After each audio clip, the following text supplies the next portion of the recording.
أهلا بيكم في همسة الظلام، المكان اللي فيه الحكايات ما بتخلص واللي بتحصل في أماكن حوالينا.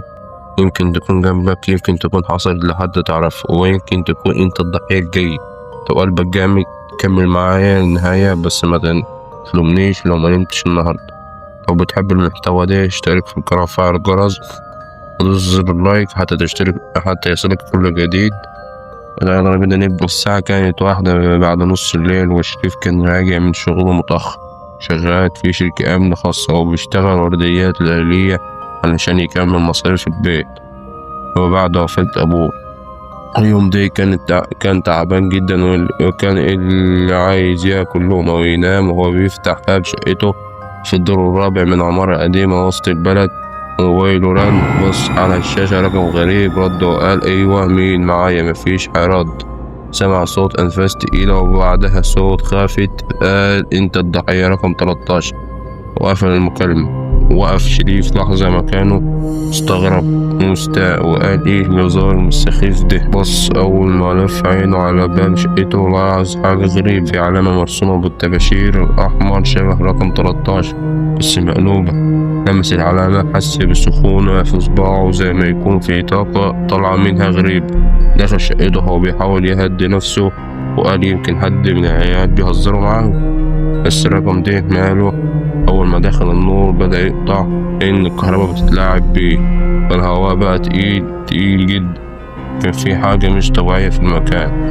راح يفتح الشباك علشان يهوي المكان شوية، لقى شخص واقف في العمارة في الضلمة، باين بس من ملامحه إنه بيبص عليه، مش بيحرك راسه ولا بيغمض عينه. رجع شريف يقفل الشباك بسرعة، بس أول ما لف لقى نفس الشخص واقف وراه في إصدارة، وبلحظة اختفى. تاني يوم شريف راح شغله وهو مش على بعض، وشه باين عليه التوتر وقلة النوم. أول ما وصل زميله كمل قال شفت ايه اللي حصل لحازم؟ قال حازم مين؟ رد كامل قال اللي ساكن جنبك في الدور التالت، لو ميت في أوضته ومعمول على بابه شقته نفس العلامة بتاعته. هنا شريف وقف، حس إن رجله مش شايلاه. قال انت بتتكلم جد؟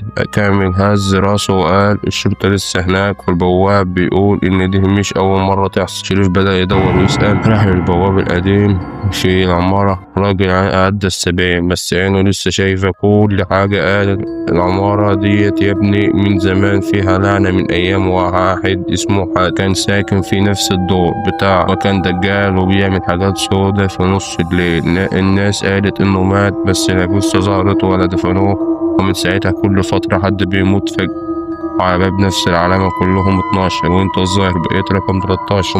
ومن يوم ده شريف معرفش ينام ولا يطمئن، والكوابيس بقت بتلاحقه، وكل يوم بيحلم بنفس الحلم، انه واقف في ممر طويل كله ابواب كلهم مقفولين الا باب واحد في الاخر جواه نور احمر. كل ما يقرب يسمع صوت بيقول له الدور عليك يا شريف، ويصحى على صوت قرار اقتحم شقته حاتم المقفولة من سنين. دخل بالعافية، كانت كلها تراب والريحة خانقة. لقى كتاب قديم جدا عليه نفس العلامة، مكتوب على الغلاف أرواح الضحايا لا تغادر حتى تكمل الدائرة. أول ما فتح الكتاب الباب اتقفل لوحده والنور اختفى، وظهر ظل واقف وراه. قال بصوت غريب فتحت الباب اللي كان مقفول من سنين، دلوقتي مفيش رجوع. ومن ساعتها كل مراية في شقته بقت بتعرض له صور ناس ميتة، من ضمنهم كامل اللي تاني يوم فعلا مات فجأة.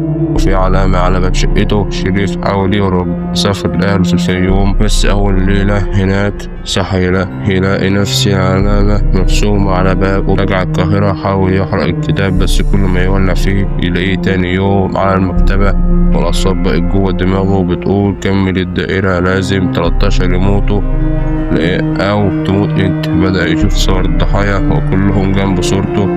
وفي يوم اختفى شريف البوليس دخل شقته لقوا كل حاجة مكانها، بس الكتاب مفتوح على صفحة فيها صور 12 ضحية.